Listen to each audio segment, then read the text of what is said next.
Hello, friends! My name is Miss Page, and today we're going to be doing another interactive read aloud.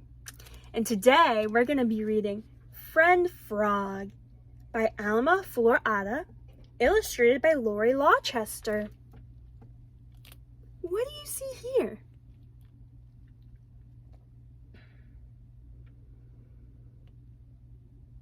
Yeah, I see a frog as well.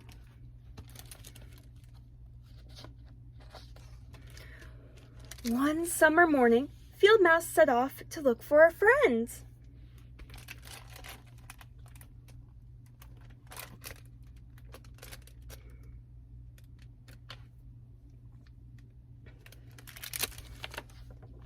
At the edge of the creek, he found a pebble. Field Mouse liked its color, neither blue nor gray. But when he tried to share secrets with the pebble had nothing to say. Oh, poor Field Mouse. And look, there he is.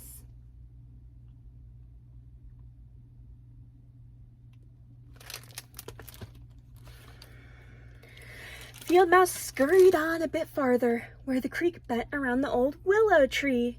He noticed some tall grass swaying in the breeze. He liked the soft rustling sound of the wind in the grass, and he liked hiding among the stalks. But when he tried to tell the grass a secret, the grass only repeated its rustling sound. Why do you think Field Mouse is searching for a friend in all these different places? And do you think he's going to find a new friend?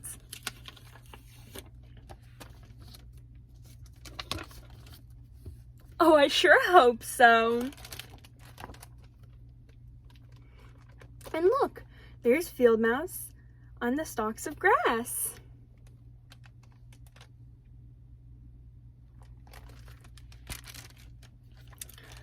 Field Mouse left the grass behind and continued his search for a friend.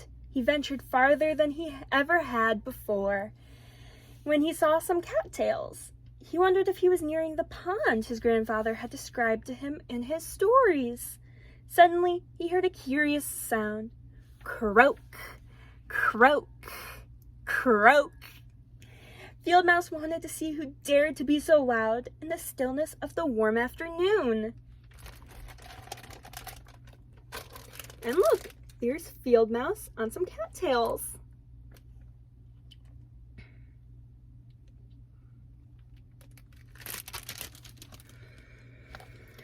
Frog was sitting on a rock by the edge of the pond, croaking away. Field Mouse looked at Frog. He'd never seen anyone like her before. What beautiful big eyes she had. What a voice. And look, there's Frog.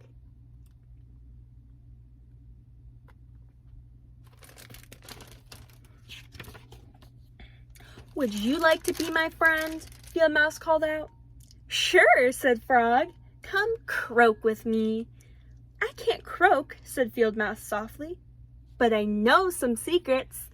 Frog was croaking so loudly, she didn't hear him. Oh, poor Frog. Is there something that one of your friends can do that you couldn't do? And how does that make you feel?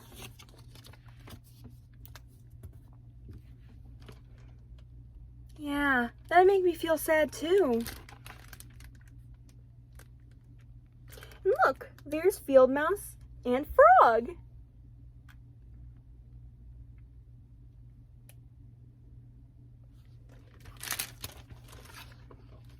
Field Mouse waited for a long while, enjoying the croaking. But when Frog jumped from a rock and disappeared beneath the surface of the pond, he scurried quietly home again. That night, Field Mouse kept thinking about Frog. How wonderful to have such a strong voice. Even if he could not croak like Frog, Field Mouse hoped they could be friends.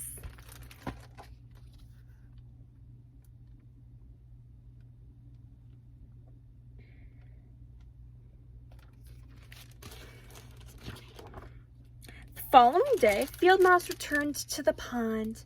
Frog was croaking happily on her rock. Come jump with me, she called when she saw Field Mouse. Before Field Mouse could reply, Frog was jumping from rock to rock. Field Mouse watched her disappear. He couldn't jump so far or hop so high. He had hoped they could sit together and share secrets. But how wonderful to watch someone jump like that.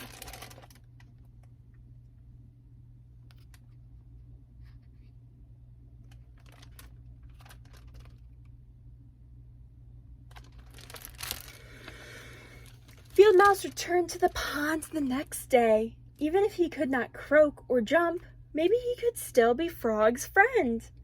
"Come swim with me," Frog called happily when she saw Field Mouse. She leaped into the water and swam across the pond. Field Mouse couldn't swim. He was discouraged. "Maybe we just can't be friends," he thought as he scurried home. Is there anyone you feel like you can't be friends with? And why do you think like that?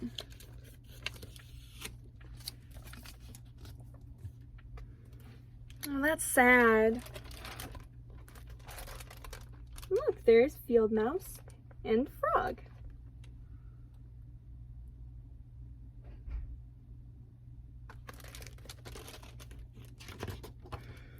But the following afternoon, Field Mouse came back to the pond once more. It was hard to give up the dream of such a friend. There was Frog, happily croaking on top of her rock. Field Mouse stayed hidden in the tall grasses, admiring Frog. What an extraordinary creature she was. How he wished he could croak, or jump, or swim, so they could be friends. Why does Field Mouse think he can't be friends with someone who is different than he is?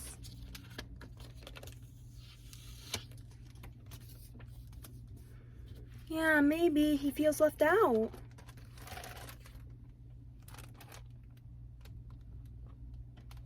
And there's friend Frog.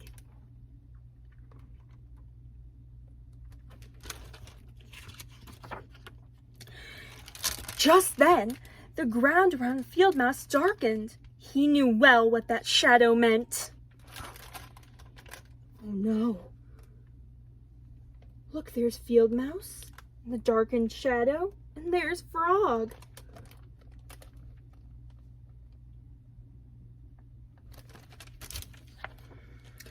Jump, Frog, jump! Field Mouse called as loudly as he could.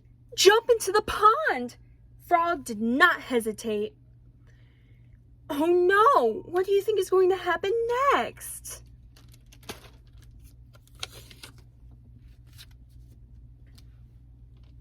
Yeah, maybe. And look, there's Field Mouse calling, telling him to jump. And there is Frog, listening to Field Mouse.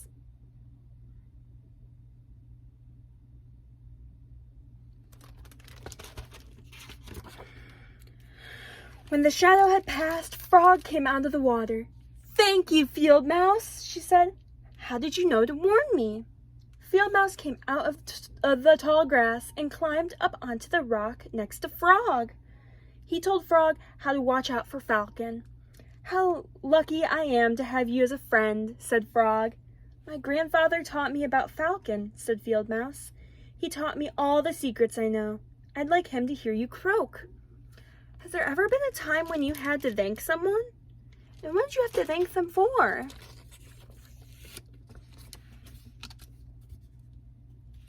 I know I thanked someone today for holding the door for me. And look, there's Mouse and Frog.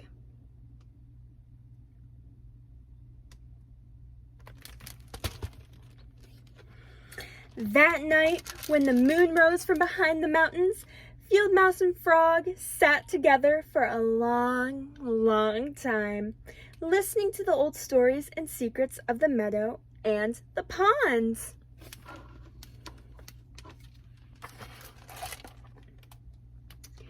And look, there's Field Mouse.